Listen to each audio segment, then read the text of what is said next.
Hi, welcome to Hollywood Talks. This is Belle Hernandez, your host, and today I have the pleasure of welcoming two of my favorite actresses and friends. You've seen Chelsea Rendon in numerous films and TV shows. She began acting at the age of 7 after booking a leading role in the feature film No Turning Back, and you might remember her in her standout role on TV as Mari in Star Network TV series Vida, where she played an activist using her voice and her art to stand up for her community. We also have actor, influencer, and activist Liza Monet Morales, who made a name for herself as one of the top international multi-platform bilingual journalists and social media influencers as designated by the White House in 2014. She won the Best Broadcaster Award at Teclas. As an actress, she has worked on films and television, and one of those films was the Phil Spector film and also The Deported. You both are currently running for a seat on the SAG-AFTRA LA local board, and we want to talk about that. But first, let's talk about a bit about your work as actresses. What do you find that fulfills you as a person being an actress? And Chelsea, let's start with you because you've been an actress since you were 7. What fulfills you about this career? I always say that I came out of the room like ready to perform. Like acting is in my blood. I was doing it at 3, 4 years old, performing Selena in my backyard.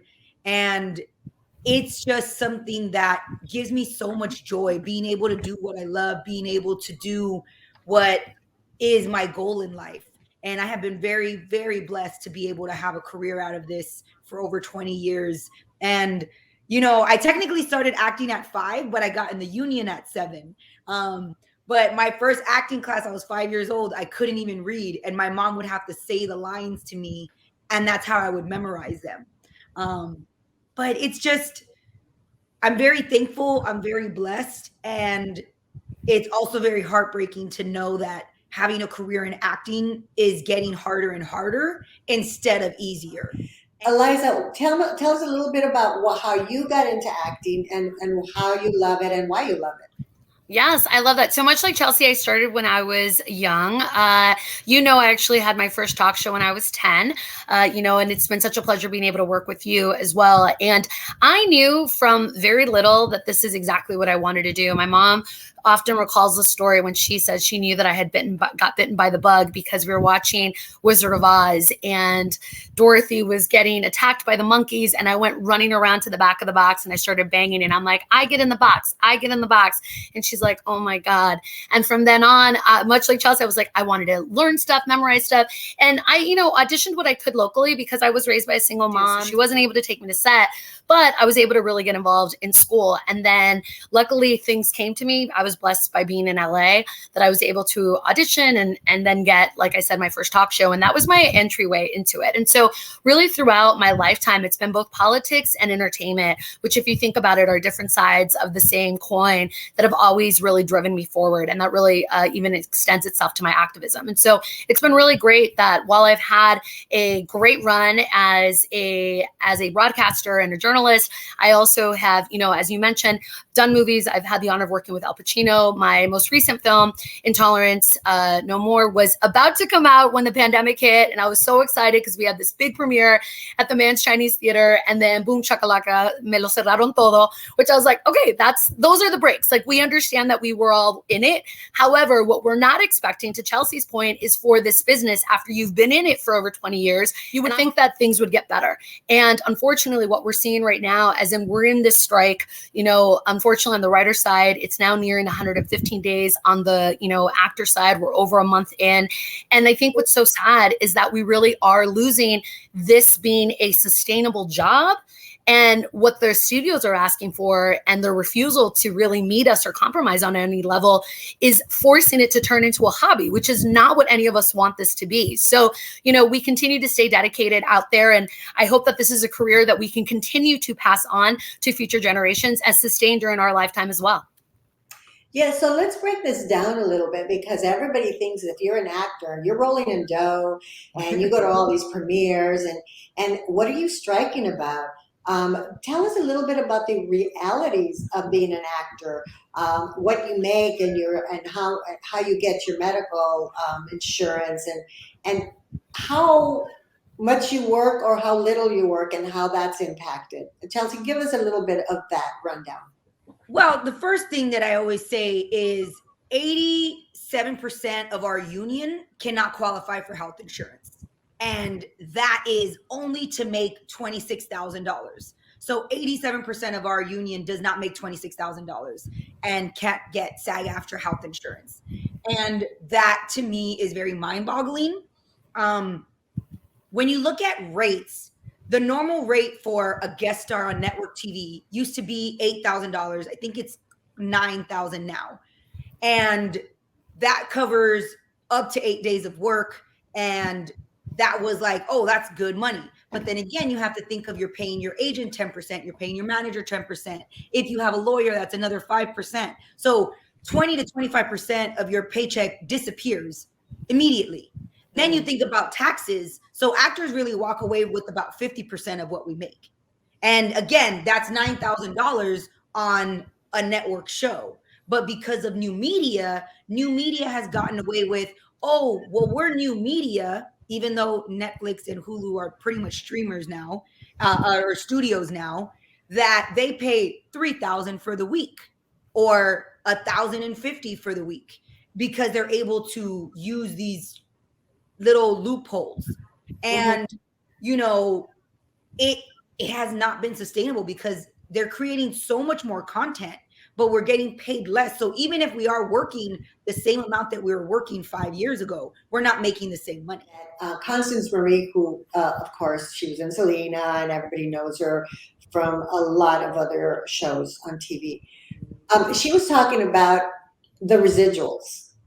Because I used to be an actor, so I still get residuals from 1984. They're very tiny, but she was saying that just 5 years ago, she was on Switch That Bird, and she wasn't getting any residuals for what was airing on one of the streamers. And how is that even right? What are other issues, Liza, that you feel that the strike is about? So to that point, I really want to highlight how important the upfront residuals are. And even as Chelsea was mentioning, the back end, right? And unfortunately, the streamers who have revolutionized the way we watch TV, which we're, all for it, need to also pay up for it though, because what we keep saying and what one of the things on the picket line that we discuss quite often is you can't be lying and saying two things out of both sides of your mouth. Meaning to their shareholders, the streamers, Netflix at the forefront is saying, oh my gosh, we made hand over fist coming out of COVID because everyone was stuck at home. So streaming subscriptions went through the roof. Then they turn around to us and they refuse to share what the numbers are for shows, which is normally ratings, allows you to understand everything from negotiation, and other things like this. They refuse to release those numbers. So what they're saying though, and claiming to us and crying wolf is like, oh, we're just a lonely little streamer who used to mail out stuff via DVD. We don't have any money. We're broke. And so to us, they're telling us that they have no money. Well, the math isn't mathing. You can't tell your shareholders that you're making hand over fist in money and tell us that you have nothing to pay us. So that is a really big sticking point. And I don't know if you've been keeping up with the trades, but for anyone at home that has, what's interesting is they just came back to the writers last week trying to see if they can maybe break them. And that's the biggest thing, is that they're seeing if they can break our not only steadfastness, but our solidarity with each other. And I think what they don't realize is, and something we've heard, is that they've prepared us. Pursuing this career has prepared us to learn how to make not even $1 out of 50 cents, but how to make $2 out of 50 cents. So if they're looking to break us, it's not going to happen. In that, we continue to even get stronger together day by day as we're all going through these things. So one of the things that they brought up last week was, fine. We'll agree to share what the ratings are for a handful of shows. This is what they told the writers. However, you could never show what those ratings are to the showrunner.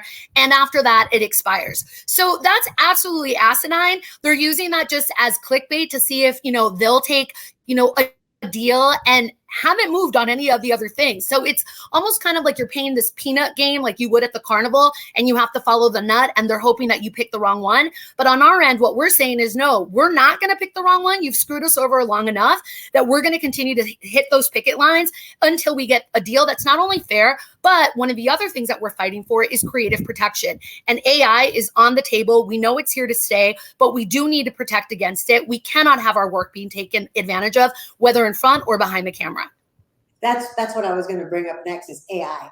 For people who don't understand what that means to actors, if you don't address this issue, Chelsea, tell us why this is so important. So AI really got introduced when, for example, a show like Bridgerton was being filmed and the COVID happened. And so therefore they couldn't have all these extras. So what they started doing was scanning them in wardrobe so that way they could throw them in the background and no one would be the wiser. And so therefore they only had to pay that actor maybe $100 for that scan and they didn't have to use them. And therefore they're like, oh, well, now let's do that. So we don't have to spend money on background actors. Let's just scan people's body and put whatever wardrobe and whatever we want on it and pretty much have that for all of eternity. And then now you also have with the writers ChatGPT, where you could type in there, write a breakup email for me. And then they write, it comes out, boom, boom, boom, boom, boom. But all of that knowledge that they're getting is from already written work. They're getting all the knowledge and information from scripts that have already been done, possibly from books or coming from different avenues. So it's not like AI is just coming up with it. They're soaking stuff from other avenues. And I think a really good, weird example, but if anybody saw the latest Mission Impossible movie, the villain was AI of that movie. And it was showing how— Not Isai Morales. No, not Isai. The AI was controlling Isai. And saying if you I see. In the script, in the theme. In the movie, yeah, AI was the real villain that was telling Isai's character, if you do this, I will give you whatever you want. You just have to free me so I have free reign to control and do whatever it is that I wanted.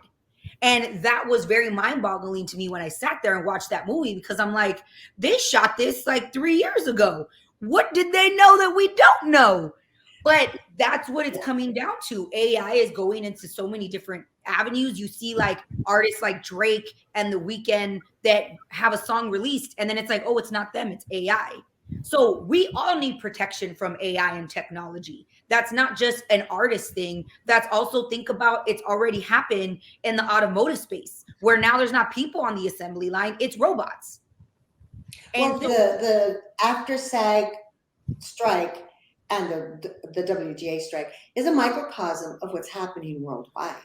Yes, for sure. Because right now, you guys are far apart. It's not happening. So what are you asking for? You know, I'd love to chime in on that, but first I really want to underscore why what Chelsea also shared is really important, is because it's the Wild West right now when it comes to AI. There is no copyright protection. So all these things that are currently already happening without permission, it's important for us to lay down the law now in order to protect future generations, as well as those of us that are currently living.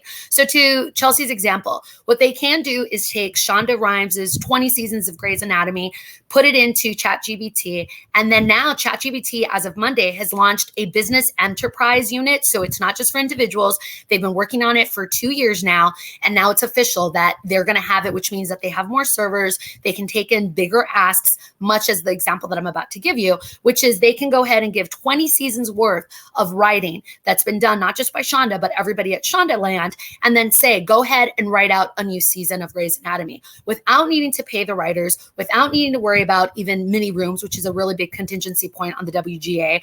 And then from that point, even deciding whether or not, to Chelsea's other point that she brought up, are we bringing in actors? I'm sure you've all seen already the videos that they've made as we gear up for the election next year, for the presidential election.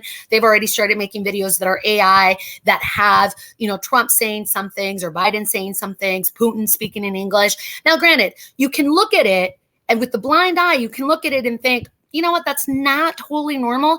But the thing is, give it 2 years, give it 3 years. It's going to look even more real. And if we don't put these implementations now, that's super important, because we won't have that creative protection then. So when you ask what studios can do, they need to come back to the table and recognize that we're not done. You know, unfortunately, they played us in years past because of the leadership. And that gets to part of the reason why Chelsea and I and others have decided to run, that we as members didn't even have an input on. There was a deal that made, and unfortunately, some of those leaders are no longer on this earth. So we can't even hold them accountable for the deal that we stepped into. But as a result, that made this election and this negotiation cycle one that is historic, one that we all had eyes on. I can tell you, out of the 16 W&W meetings that they had last year, which is where the negotiating committee was gathering all the information to make sure that all the different parts of SAG-AFTRA, because there's 11 different factions that we now represent, I was at 12 of those meetings. They went on for hours. Everybody had their points, but the commonality was AI. The commonality, another one was self-tapes, and the unfortunate demands that they're putting on us with that, which the studios also don't want to meet us at the table at. And the reason I bring that up is because a lot of people are also wondering, why is this election happening in the middle of a strike?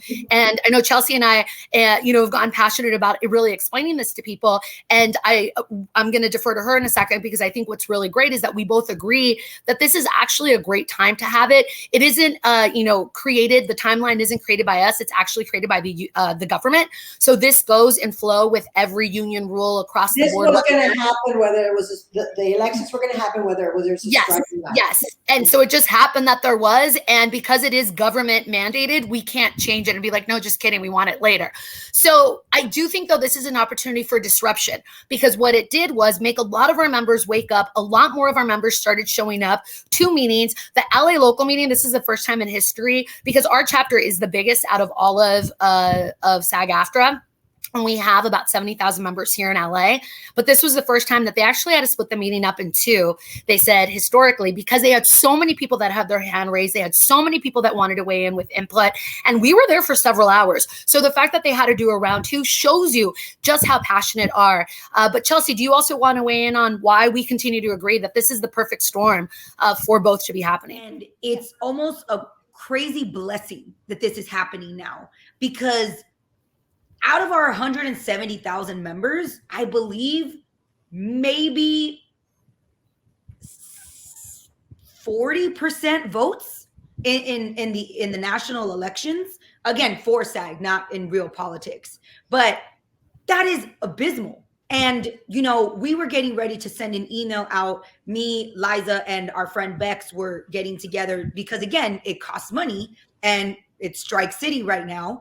So we wanted to reach to, we budgeted for 11,000 emails, and we're like, okay, if we get from 20 to 50, we'll get the first 11,000 people. Like, cool. And we got a response back from SAG that only 3,686 people in general, 20 to 50, voted in the last election. And I was like, wait, what? Like, I could not believe it. Me and Liza literally, like, our jaws dropped.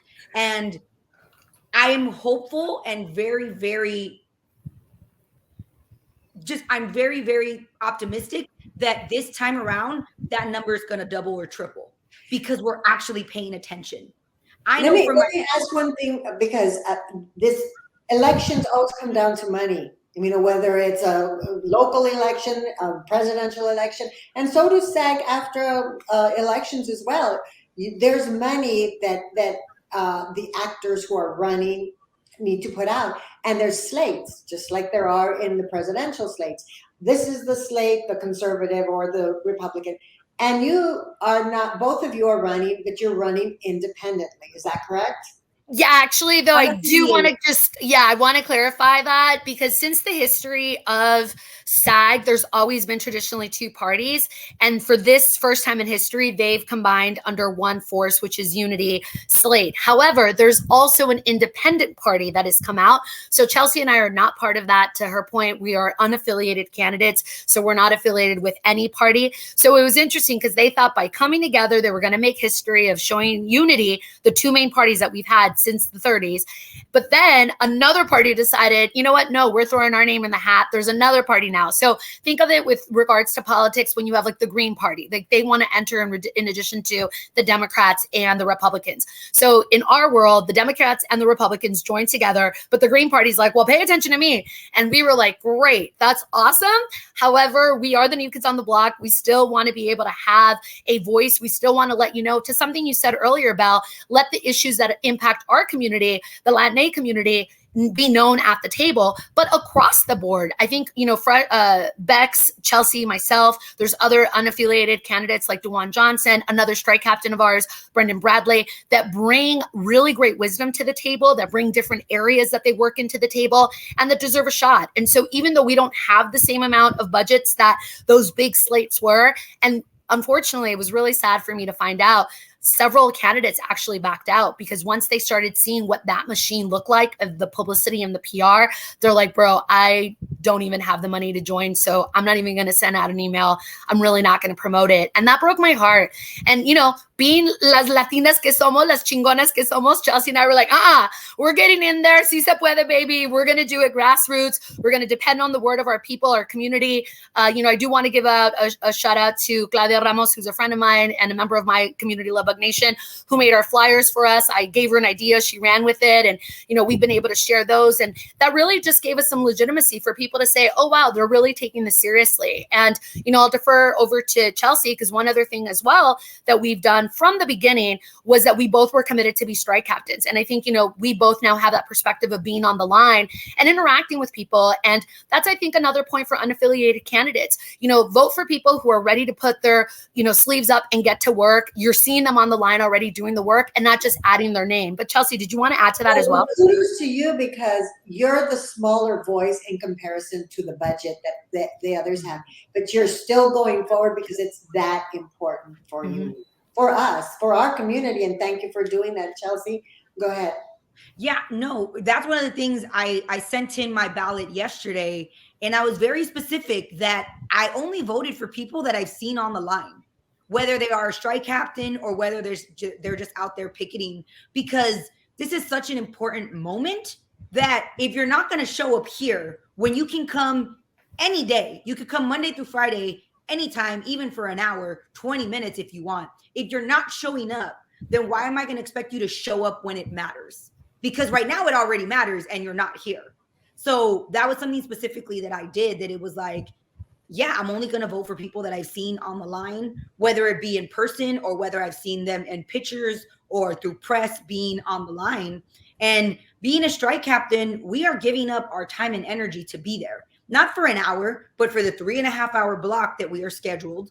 We're dealing with inconsiderate people that are being rude and disrespectful. We're not only as picketers, but then also as the public, where cars are trying to run red lights or run into us and hit us, where there's been at least multiple incidents where people have gotten hit by cars on the line. So it is a very dangerous sort of situation, but we're there and we're continuing to be there and we're continuing to show up, even though it hurts our heart a little bit when we're disrespected, even though it gets exhausting to just be ignored and to be, oh, leave me alone, or you don't know what you're saying, or whatever it may be. And I think that's very telling, which is, again, why I voted for people I've seen on the line, why I voted for people that are actively strike captains. And the studios are playing kind of dirty, because there was that incident at Universal where they cut down the trees, and Universal said, oh, that was a scheduled maintenance and we didn't cut the trees because that's where all the picketers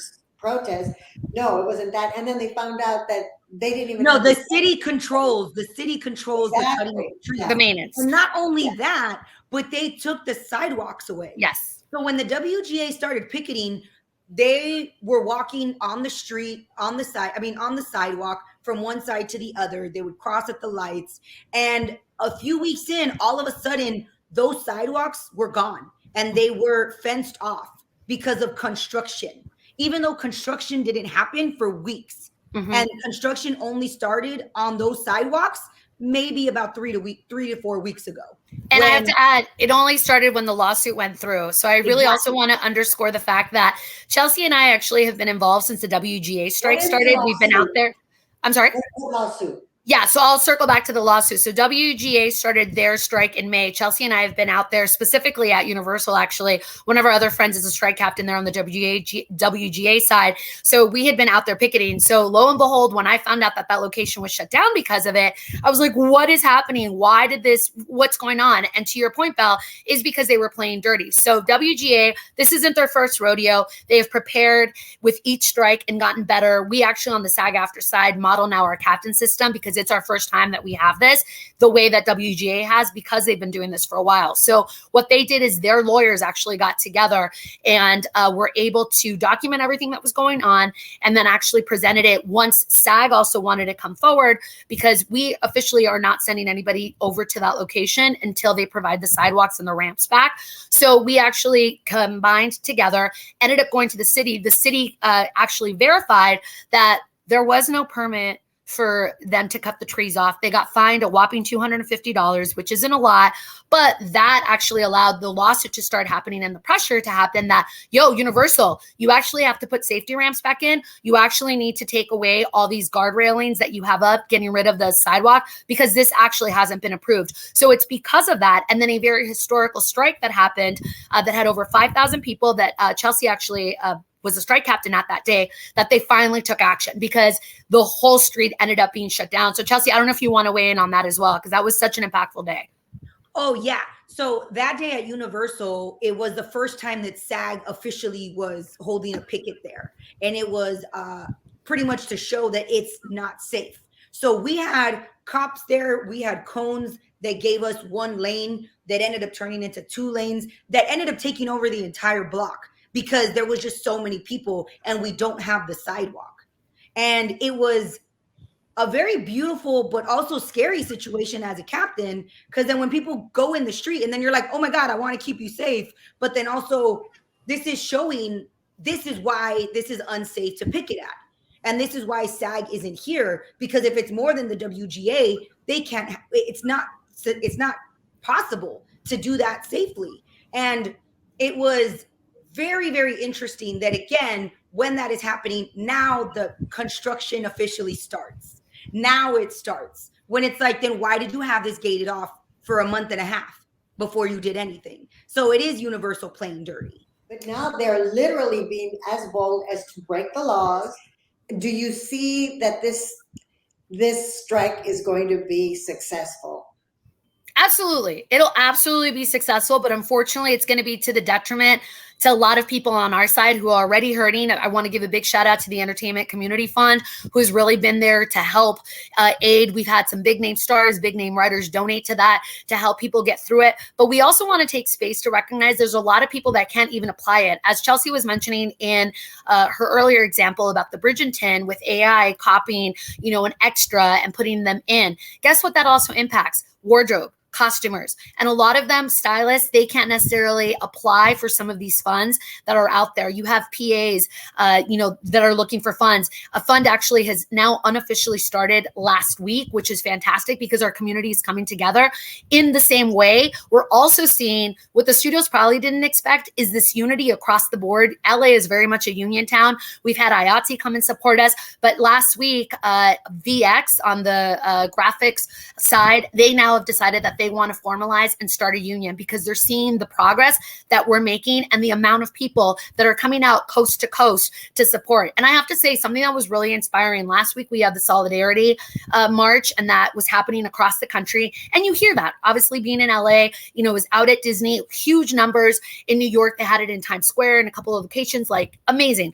I happened to fly into Chicago and I was wearing my SAG-AFTRA Strong shirt, which I have on today. And I landed, I had to run to the hotel and get ready. And I went down to get ice. And the bartender was like, oh yeah, how was the march today? And I was like, I'm sorry. And he's like, how's the march? You're SAG-AFTRA, right? And I was like, yeah. He's like, you were at the march, right? And I'm like, I just flew in. And these people that came in from the bar next to me were like, oh my gosh, we just got back from there. It was so great. We stand with you. When I tell you that my eyes welled up, they're like the SAG-AFTRA actors that we have here. We're out there. You have theater actors that are equity out there. You have, our version of what Teamsters are here too. I was like, whoa, this is crazy. And they offered to buy a drink. They were like, we just want to tell you what you all are doing. It's really making a difference because it's inspiring the rest of us. So I think that the writers union and the SAG-AFTRA strike, this is a catalyst and everyone's coalescing. And maybe that's what it's going to take to give them the message that, no, we're not going to lay down and let you keep doing what you've been doing. And that's amazing. And they're losing like $30 million a day in LA alone. So they're being affected. They're losing money. But for some reason, it doesn't matter to them. And why So- would you think that it wouldn't matter to them?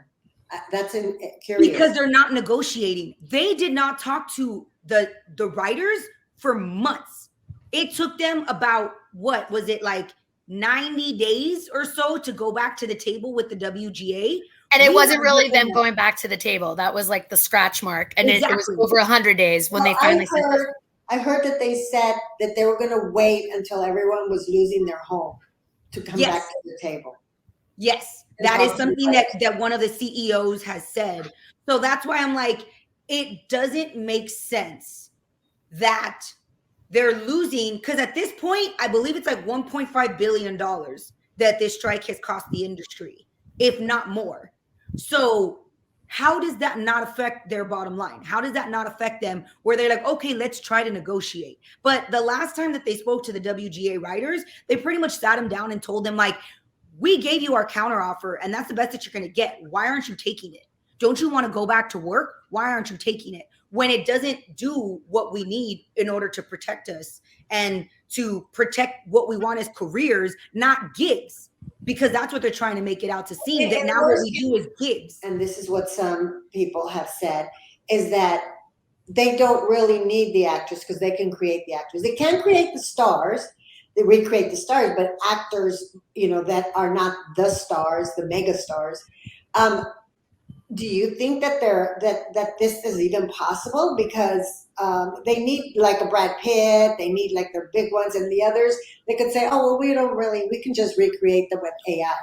So that's such an interesting point. The big thing that's coming to the center with that, Belle, is the fact that AI doesn't know trauma, generational trauma. AI doesn't know, the pain that we go through when you are having to deal with microaggressions, and what have you, or being othered, right? So AI becomes very transactional. And what we want and what we're fighting for is to keep this an art form. And I have to believe that at the end of the day, I can't tell you the amount of people that say, you know what, I don't fully understand all the specifics of the strike. However, I'm willing to support. And if that means you need me to cancel my streaming subscription, and we're like, no, that hasn't been asked for yet. But they're like, here's what I can tell you is you all got me through COVID. So whatever I have to do to support you, I will. And that speaks volumes to all of us, because that means that what we're doing, people might not think it's medicine like brain surgery, but our art and our craft, whether it's by taking pencil to paper or by us sharing and being vulnerable on camera or making people laugh, that's medicine for the soul. And that's something that I fully believe is not replaceable by a computer. And I have to believe that we as a union and as a global society also agree with that. That said, though, we do have them trying to be sneaky, as we've mentioned. And it isn't just in the ways that we've even said here. It's in other things. The show right now, All Rise, is getting a lot of flack because what they did is cut the last 10 episodes of about a year ago, right? And all of a sudden, a new season is being promoted. And now the actors, the people that worked on it, writers that worked on the show are coming out. And it's on my socials right now, but they're coming out. They're like, oh, so that's why they cut our season early and didn't tell us anything.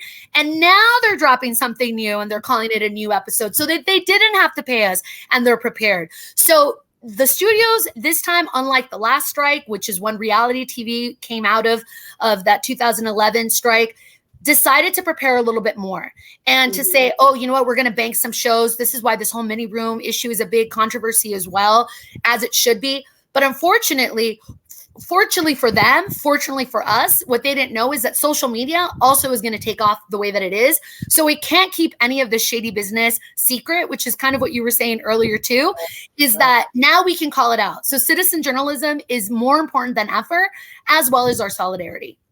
And to follow up to what Liza was saying, the biggest thing is it's called show business. It's not business, it's show business. And the studios are now trying to take the show out of it. And that's the creative aspect, the artistic aspect. We know it's business. We get paid X amount to do X amount of days. You get this, you get this, you get that. It's a contract, it's business, 100%. But it's show business at the end of the day. We are hired as artists to write the words that hit people in the heart. The actors are feeling these emotions, which is getting people emotional and feeling seen. And that is not something that can be created in a lab. It's not. It's like, no, this is creative. This is art. Well, you seem to have the pulse on the issues. You have the passion, definitely. And tell us before we wrap up, why is it important for every single actor that's out there to vote in this election? Which tell us the deadlines of when the vote is and all that. Yeah, go Liza. Yeah, so it's super important to vote because, as was mentioned earlier before, Chelsea and myself and some other amazing unaffiliated candidates out there don't have the support of these big budgets coming through. But what we do have is a bunch of corazon and dedication to keep working. We've already been working for our membership. And, a reminder is that this is not a paid gig, but because we care not only for what happens in our union today, but where we're going and where we're heading, this is why we're throwing our name in the hat. So we are encouraging everyone to vote. My numbers are number 81 and 304. Yeah. So 81 and 304. Chelsea's are number 10 and 138. And I also want to shout out a couple of other people. Bex Taylor Klaus, who we were speaking of, they are actually running for the national board in addition to local board. So they're number 23, 96, and 160. Brendan Bradley is another amazing strike captain that's doing a lot of really cool videos out there. He's number 187. And then last but not least is DeJuan Johnson. He's number 64 for LA candidate, 267 for convention delegate, and 117 for national candidate. And these, again, are some people that are running that we would love to put on your radar, that are doing the do, that are out there, that are working, and that aren't just doing it as to have something on their resume or just to do a little photo op and then go home, because we've seen those people too, but that are actually working. And what we're inviting everybody to do is please get your ballots in by Saturday, September 2nd. Now, why are we asking that? As you know, Labor Day weekend is coming up, and the way that SAG-AFTRA works, they are very particular. Number one, this is a mail ballot election only. You cannot do it online. Number two, you cannot walk in your ballot. Number three, all ballots have to be received by Friday, September 8th in the morning. So just to ensure that we don't have any mix-ups, because if it's not in their hand by that deadline, it won't get counted. We're encouraging everybody to please get your ballot in by Saturday, September 2nd. So that'll give it enough time to get mailed in and then properly opened. It's also equally important. You're going to get 2 ballots, 2 envelopes. You want to make sure that you mail them off individually with their corresponding ballot, because a lot of people had been DMing me asking, oh, can I just put both in one? I'm like, no. If you do that, it'll be invalidated. So there's all these rules, and Chelsea, I know, can go into that too, that we've learned along the way, but they're very, very specific, and we really appreciate your support. It just means a lot to us. And so I would be so humbled and honored to not only rep our union, but to know that, you too vote for the fact that we need to have Latina representation. The last thing I'll say is during the last cycle, so it happens every 2 years, there was no Latino, Latina, Latina representation on the LA local board. We had Isai Morales, but other than that, we had no one else. So I want to give a big shout out to Isai for holding it down. But I think that being that we're the largest chapter in SAG-AFTRA and we're in Los Angeles, we need more people that look like us at the table advocating for us. Chelsea? And out of 30,000 people that voted in the LA board, LA election, 3,686 people were between the ages of 20 and 50. And I just, again, want to point out, when we were looking at the demographic between 20 and 50, only 3,686 people had voted. This is our generation. So we're not making the decisions. Other people are. And I'm not okay with that. I want to be involved. And I think we all should be involved. And we need to be able to, I keep saying this, be in the room where it happens to try to make a change. That's why we're getting involved. Because, again, this isn't the last 2 years, it's all Fran's fault that we're in this place. No, this has been an ongoing thing for at least 10, if not longer, years. Yes. So I don't blame Fran. You know what I mean? I'm voting for her because she has shown her strength in this strike situation. And so this goes far back, and we need to say, this is not okay. We need to do something about it, instead of mumbling to each other like, oh yeah, this isn't okay. Oh yeah, I don't know. What do you know? Okay, we don't know anything. We need to get involved. So thank you so much. You want to say something else, Liza, before we get Yes, up? I did. So two quick things. Here are the envelopes that I wanted to show. So for the national, your ballot is going to be a green envelope. So when you have that ballot, you're voting for two different sections. Go ahead and put it in its secret ballot, then put it in here.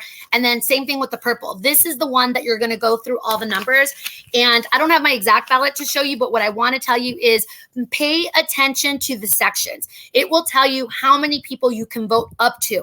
And what that means is, so let's say for a local board, you can vote for up to 40 different people. That's it. Up to. Do not go 41. Do not go 42. Because if you do, they will invalidate your ballot. You can go under, however. So if you just wanted to vote for Chelsea and I and some of the people that we mentioned, great. Do that and send it in.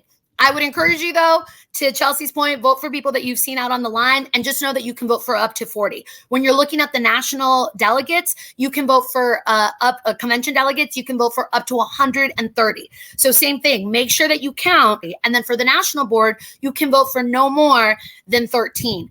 And so that's just super important, because what I've been told is a lot of ballots have also been thrown out for that reason. So we just wanted to make sure to underscore that. And last but not least, Chelsea and I, as we mentioned, are passionate strike captains. We're one of 6 Latina strike captains out there on the line. But here's what we want to say: whether you're a SAG-AFTRA member, whether you're a WGA member, or whether you're a pre-member to either union and you're thinking of, becoming an actor one day, or even if you're a teacher or someone in another union or just a person that cares in our community and wants to come out to the picket line, please do. Know that we welcome you. We need you. We need those bodies to show that we are standing together in solidarity. It has been such a great gift to have teachers come from the teachers union, to have the farm workers out there join us, to have the UPS members join us, and simply have just a mom and her kid join us because they wanted to say, hey, this is what action looks like. And I think activism starts really young. I know so far one of my favorite days has been when my mom and my family have come out to join me,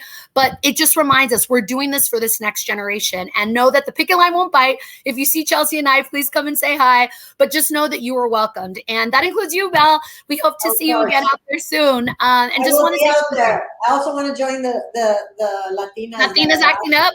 Yep, I love that. Hey, that's really livelihood to the strike line. It's amazing, and it's great that are making. And it's important to remember, like, yes, we are making a good time out of a bad situation. Yes, we're not going to sit out on the strike line. We're not going to sit out there and just cry and walk and be sad. We're like, no, we are fighting for what we believe in. So we're happy because we're able to stand in our truth. So people are like, oh, well, they look like they're having fun or this or that. And it's like, why would we just sit and wallow and walk through the line just head down? No, we're going to stand tall because we're fighting for something we believe in. And you're going to bring noise and attention to the picket line so that people understand, why are those women dancing? Well, because it's the strike and it's AFTRA. So I commend all of the work, because it's a lot of work. I commend all the work. I commend you for having the courage to run unaffiliated, to know that the odds, are not stacked equally. But I congratulate you. That in itself should be a reason for everyone to go vote for both of you and the other affiliates. And just go vote. Just vote. Get involved. So thank you so much. I really appreciate you being on the show. And I'll see you on the picket line.